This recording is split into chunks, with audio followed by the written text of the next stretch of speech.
Right then, this is a quick walk around video. It's a bit windy today, so I hope you can hear me. This is a Honda CR-V 2.2 EX automatic diesel, finished in what I believe is polished grey metallic, but I'm rubbish with colours, so it's grey metallic. That's one thing I'm good with.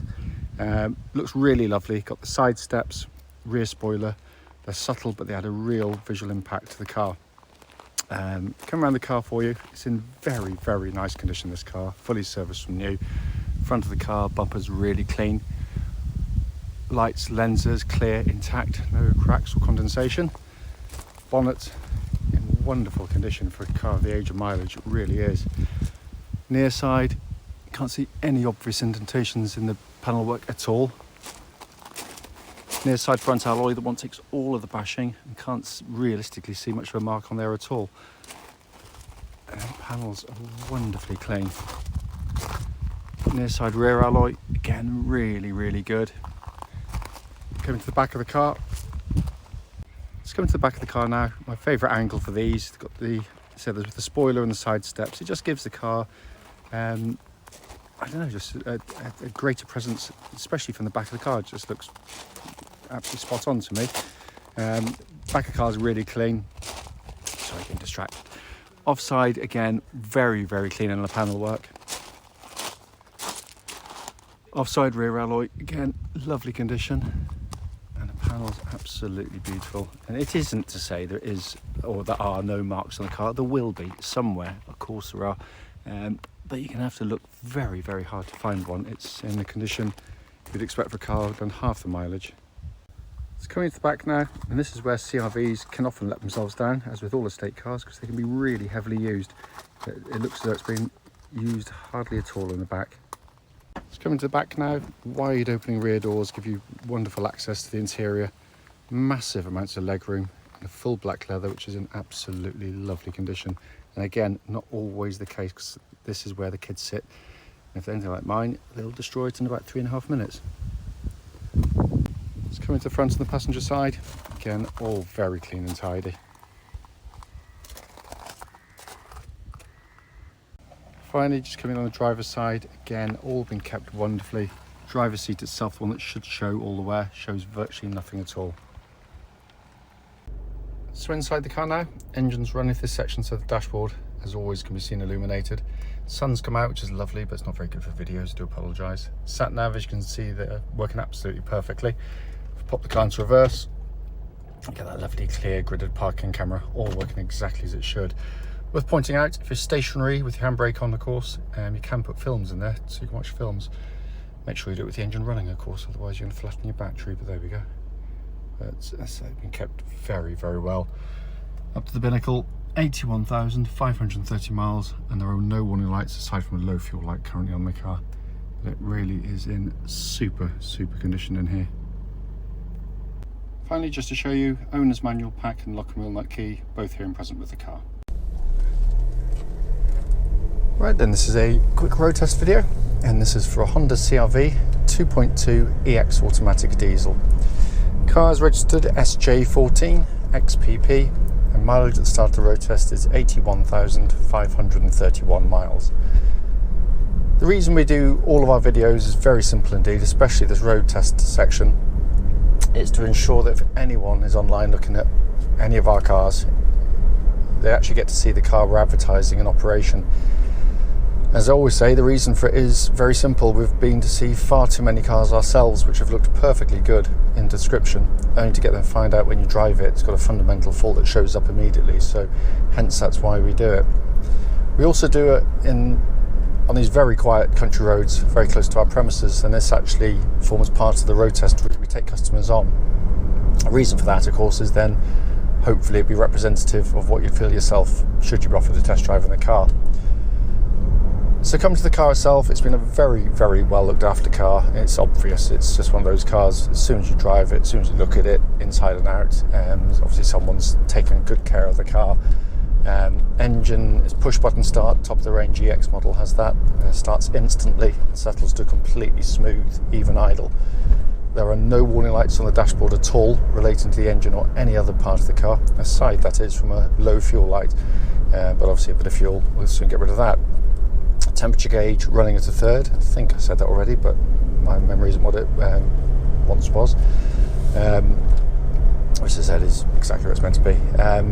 The engines are just a lovely, lovely diesel engine. On the move, it's smooth, quiet, pulls beautifully, but not just for that narrow power band that so many seem to do, where they give you initial thrust and think, oh, this is quick, and then they just die off. These keep revving if you want them to, and they keep pulling. So it's a wonderfully tractable engine, which is why they're very, very good for towing, by the way. I have one, so I know exactly what they're capable of. It's also typical of Honda.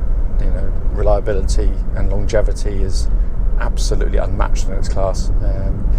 Helped to no small degree by the fact that it's got a timing chain and not a timing belt, which I think is an awful thing to join top of bottom of an engine with. But yeah, a lovely, lovely engine.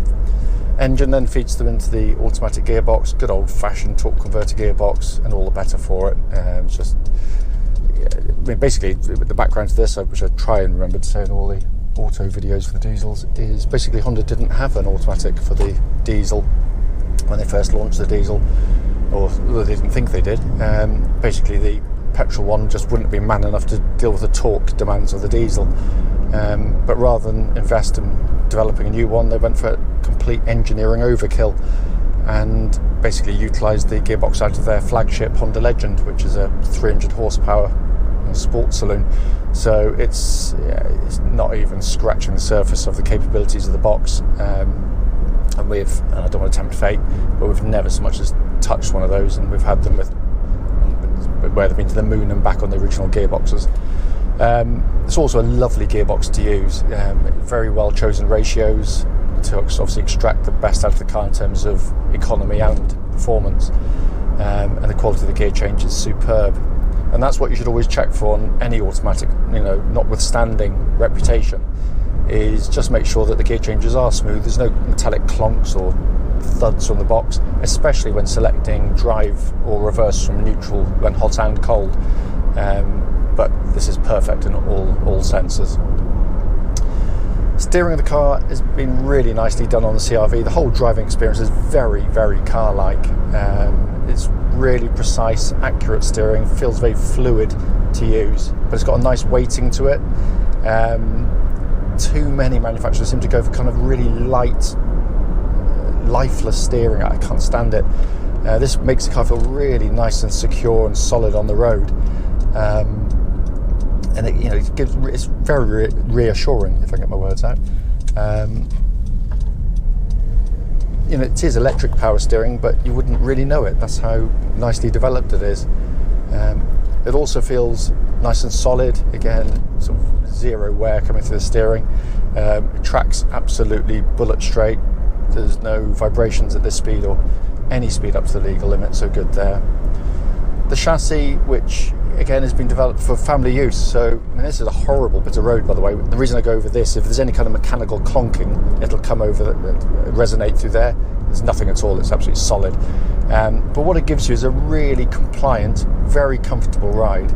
But when you come to the tight turns, the quick turns, the slow turns, the off-camber ones, the ones with bumps in the middle of the corners, it absolutely eats them all up. It really flows through corners really, really well. Do not, for 1 second, believe the rubbish spewed by the motoring press when they talk about kind of handling. I mean, it's a beggar's belief, because at the end of the day, it's a family car. If you're trying to see what the transitions are between understeer and oversteer, it's the wrong sort of car. It rides and handles beautifully for exactly what it's designed to do. That doesn't mean it's a sports car, it doesn't mean it's overly exciting, but it's just a really pleasant car, which is why it's the world's best-selling SUV. So I think the majority are right. Now I'm on the straight ahead. I'm going to give the brakes a bit of a shove, so bear with me on a second while I make sure no one's directly behind me. I'm going to give them quite a hard shove. Hard enough to get the hazard lights to come on. Nice positive brake pedal. No pulsing, no vibrations coming back through the brakes at all, so all good there. And worth pointing out, these things are going to be checked.